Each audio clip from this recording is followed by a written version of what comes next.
Welcome back.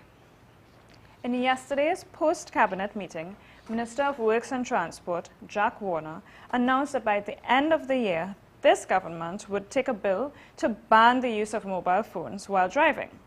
Now, while there are no available statistics on what percentage of road accidents are caused by the use of cell phones, in countries like the United States, figures are as high as 28%. Mr. Warner quoted a Canadian report that said accidents are 18 times more likely to occur if the driver happens to be on the phone. And he added that motorists would be given a 3-month moratorium to install hands-free devices in their cars. Well, in tonight's Science, Technology and Health segment, we bring you some hands-free gadgets to keep motorists on the right track and on the right side of the law.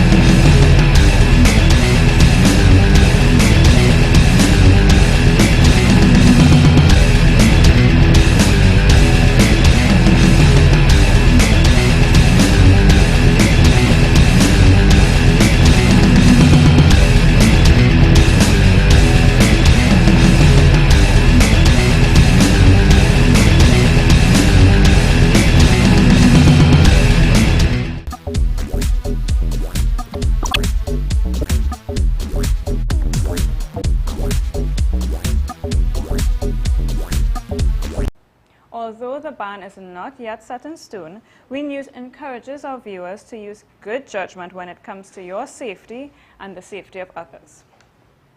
In some news from Cuba now, earlier this year, Cuban President Raul Castro warned that close to 1 million jobs could be redundant and therefore expendable. Tonight, we look at the impact of tight government control and job loss on the Cuban people. Ramon is a public servant. The Cuban state pays him a wage to refill plastic cigarette lighters. The few cents he charges go to government coffers. Claro, en este caso, mira, yo llevo 20 años trabajando para el Estado. I've been working for the state for 20 years, he says.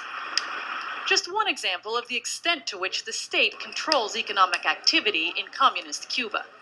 That could be changing. The government has launched a few small free market reforms. In April, for example, barbershops were handed over to employees. They pay rent and tax, but charge what they want. For a couple of years now, fallow land in the countryside has been turned over to private farmers. The more they produce, the more they earn. Not surprisingly, output is up. Ramon says more reforms would be welcome. Si ya me quieren arrendar, que me arrenden. Yo prefiero trabajar particular. If they want to rent me a space, let them do it, he says. I'd rather be working for myself. You have more freedom. But Cuba's floundering economy will need much more.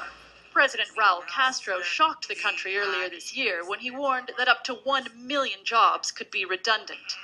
That's a fifth of Cuba's workforce.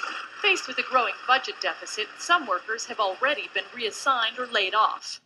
Tourism is one of the hard-hit sectors. There are people looking for work because they're no longer necessary, says this woman. It's not that places are closing, but they're reducing payroll. The average state salary is small, about $20 a month. But for decades, Cubans have been guaranteed work. Here they give everyone a job, Maria tells us. When one door shuts, another opens. But now the government wants more workers in construction and agriculture, not very popular fields. Cubans are looking to their president for answers, and many were disappointed earlier this week when Raul Castro chose not to address the nation on Revolution Day. They hope that he'll use the National Assembly this weekend to explain just how he's going to fire up the economy. Shasta Darlington, CNN, Havana. In the aftermath of a devastating plane crash in Pakistan on Wednesday, the people of Pakistan are now reeling from the effects of 3 days of flooding, which have claimed the lives of more than 400 people and affected thousands more. Officials say nearly 80 people have been killed and several hundred left stranded by thunderstorms and flash floods caused by heavy monsoon rains in Pakistan's northwest. Most of the casualties were in the picturesque Swat Valley in the northwestern Khyber Pakhtunkhwa province, where torrential rains caused the Swat River to burst its bank. Several schools, bridges, hotels and houses were destroyed by the ferocious floodwater. Several thousands of people in Swat and other parts of the provinces were either stranded or forced from their homes as continuing rains disrupted relief efforts. Troops did manage to evacuate around 300 people from a village encircled by floodwaters in the district of Tank. On Thursday, meteorological experts said that the Khyber Pakhtunkhwa province had received an average of 250 to 300 millimeters of rain in the past 36 hours. This is the highest figure recorded in the last 35 years. They also said they expected more rain was to come. Now, we too have been coping with flooding here in TNT, gratefully not to the extent of the Pakistani people. However, here are some tips on how to protect ourselves and our properties against flooding. Causes of flooding: intense rainfall, usually due to thunderstorms greater on average than 25 mm per hour. Prolonged rainfall, as with the Intertropical Convergence Zone. Poor drainage, clogged drains due to garbage thrown into drains and rivers. Also, high tides can coincide with overflowing rivers in low-lying areas. Preventing floods. Before building, check the area for signs or history of flooding and find out how many feet above flood level you need to build your house. Keep materials like sandbags, plywood, plastic sheeting and lumber handy for emergency waterproofing. Do not throw garbage into drains and rivers. Put sandbags by exposed openings and secure objects that are in the open. Here are some precautions. Turn off gas and electricity, unplug electrical appliances. Put dangerous liquids, especially flammable ones, in a safe place and close containers securely. Tie down movable containers containing explosive liquids. Seal in watertight containers and place important documents above flood height.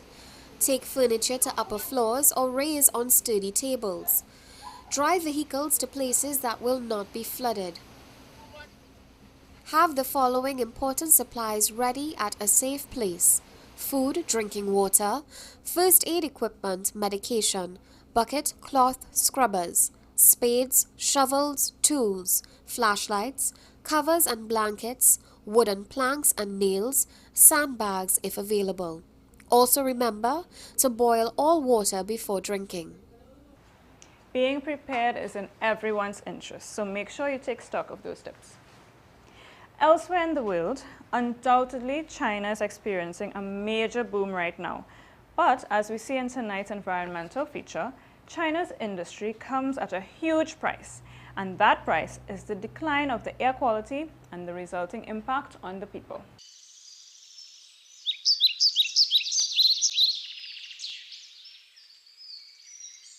Pollution is getting worse across China, according to a statement from China's Ministry of Environmental Protection. Among the causes are more cars on the road, growth from economic stimulus, and sandstorms. The statement released on Monday says the number of good air quality days in 113 cities has dropped by 0.3% from the first half of this year compared with last year. The report says that this is the first time that the number of good air quality days has fallen since 2005. Monday's statement is an overall assessment of the country's level of pollution. It says that while there were some improvements, the country still faces a, quote, grim situation. More than half of China's total water supply is undrinkable, and nearly a quarter of China's surface water is considered unsafe even for industrial use. Acid rain is also threatening major cities like Shanghai.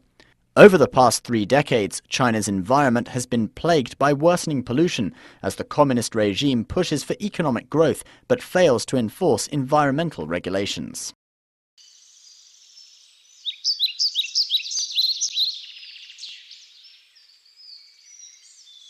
We're taking another quick break now, and when we get back, we take a look at emancipation celebrations.